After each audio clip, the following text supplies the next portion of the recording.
The other day, I got this notification. What in the hell was Google Services? Then I remembered.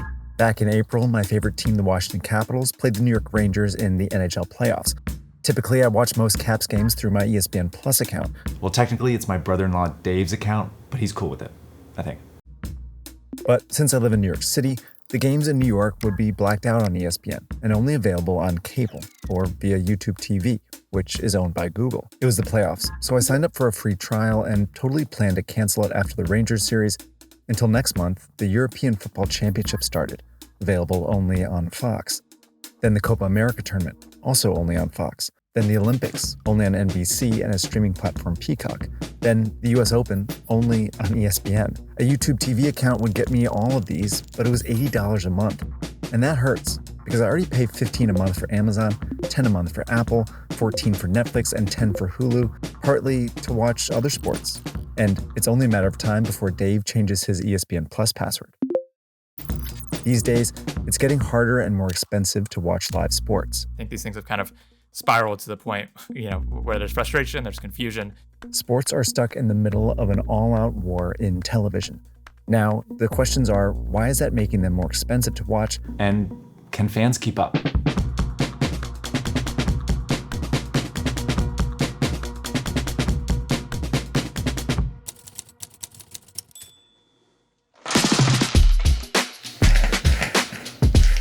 All right, I'm going to use this Jenga set to show you how watching live sports got so ridiculously expensive. But first, while I set it up, I need to explain how live sports became so valuable in the first place. Goes all the way to the Bears. This American college baseball game was the first sports game to be televised live in the US, but it wasn't a huge deal, because not many households had TVs in 1939. By 1960, though, more than 90% of them did, leading TV companies to scramble for shows that they could sell ads on. Sports were uniquely suited for this. Advertisers love live sports because people sit down and watch the ad. It's a captive audience, and it's a wealthy audience. Jacob Feldman covers sports business for Sportico. It's the fourth quarter. It's a 2-minute warning. Fans are going to sit there and wait for the commercials before they see how the game ends. 64 will be back after these messages. Other live shows like news and primetime scripted shows drew big audiences too. And by the 1980s, they were becoming the core pillar of the TV industry's business model. All right, so these are shows. Orange is going to be live sports. Green are other live shows like news and scripted dramas that air at the specific time every week. And brown are shows that aren't live. TV companies like NBC and ESPN produce all three, and they sell space on them to advertisers. They also charge cable companies the right to package them with other channels.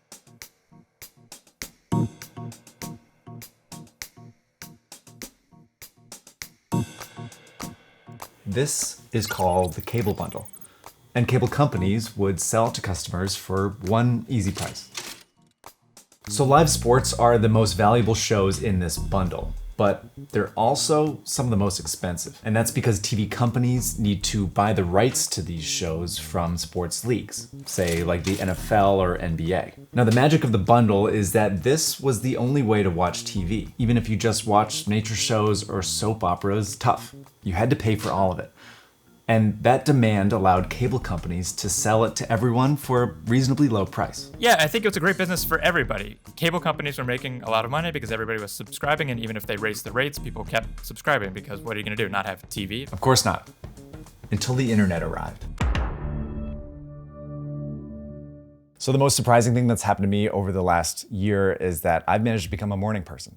And it's not actually due to the amount of work I have to do. It's got everything to do with tennis.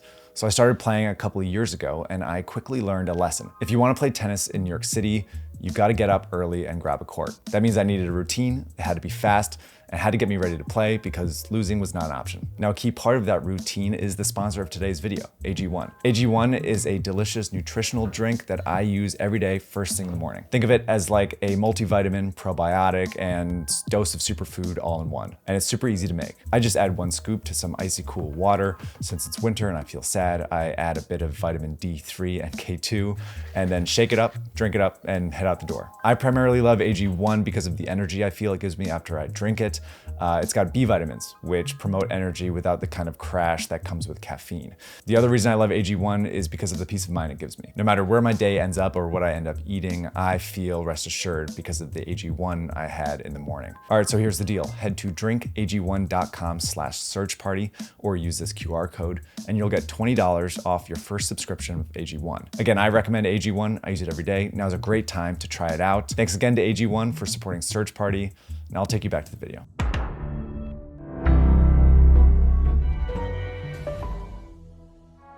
In the 2000s and 2010s, streaming platforms like Netflix and Amazon Prime began offering lots of shows, but not live ones, because they were selling subscriptions, not ads, meaning they never needed to draw a live audience at a given time.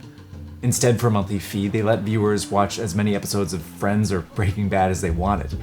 And at first, these cable companies were thrilled about it. They're like, oh, Netflix is going to pay for our content. Stuff we're not airing on our TV channel anymore, but Netflix will pay for it. And slowly over time, over years, and then rapidly, people said, oh, I don't need TV at all. I just need Netflix. That's why this cable bundle is a Jenga tower. The more people watch shows on Netflix, the less they began tuning in live to watch them on cable. Do you have a minute? Dude, what am I...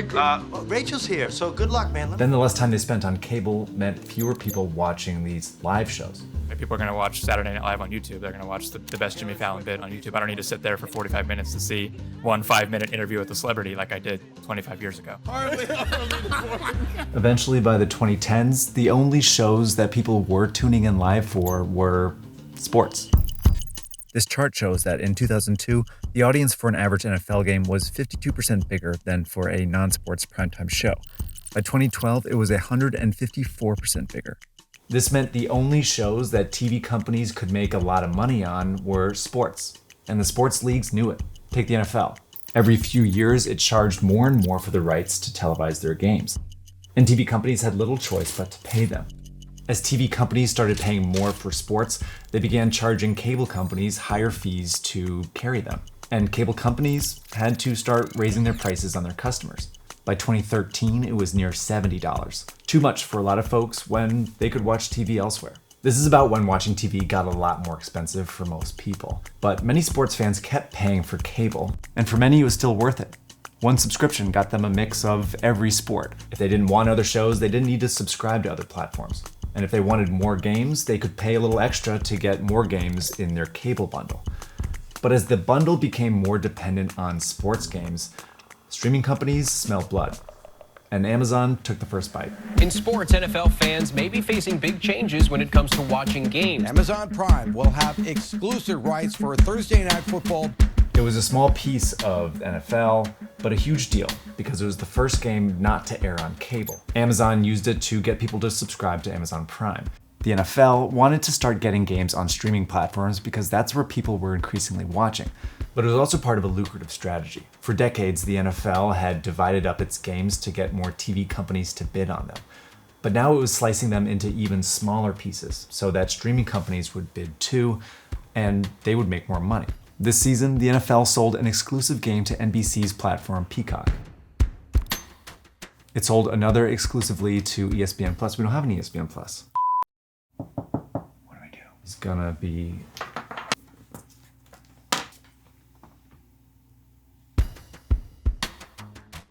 And it sold 2 Christmas Day games to Netflix for $75 million each. It's still just a few games, but it's forcing a lot of football fans to pay for more than just cable. Jacob calculated that fans will need to pay $788 to watch every NFL game this season, or around $322 for games that used to just be on cable. Now, other leagues are spreading their games across streaming platforms too.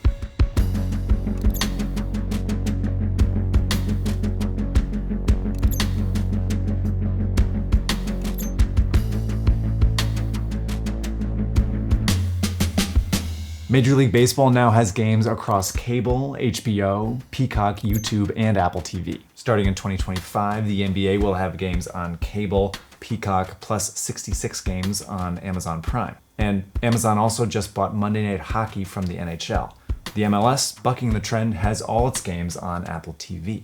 What subscriptions you need depend on where you live and how many games you really want to watch. But in general, The spreading out of these games across streaming platforms is forcing sports fans to subscribe to more platforms than they ever have before. A recent poll showed that 57% of Americans think there are too many separate platforms required to watch live sports. At the same time, every game they move to streaming weakens the cable bundle just a little bit more. And at some point, there won't be enough to make this bundle worth paying for. Many believe it comes down to ESPN.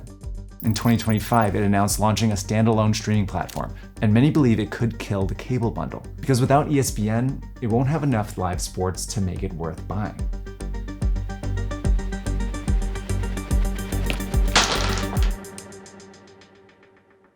Now, it's likely that these streaming platforms will pick up the pieces, or maybe something new will come together. But without a one-stop shop for sports, sports fans will need to decide which sports they want to follow and which platforms carry them. It's something super fans will probably do, but what about someone like me, who likes to have a mix of everything? I think the general sports fan is going to die. I think that concept of being somebody who wants to throw the game on, it's just going to become too hard, too expensive. And for many, it's already too much. It's probably why some are increasingly finding ways to follow sports without watching TV.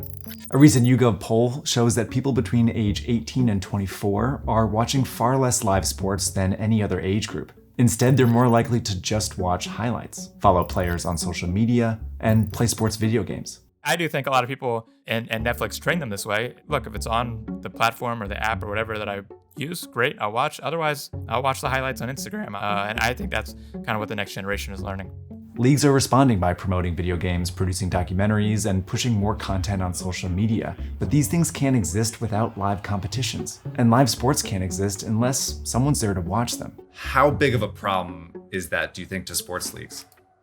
It's a massive problem. I think sports leagues were perfectly designed for the cable world. As we move into this new world, sports are going to have to either change or accept that they're only popular with this segment of people.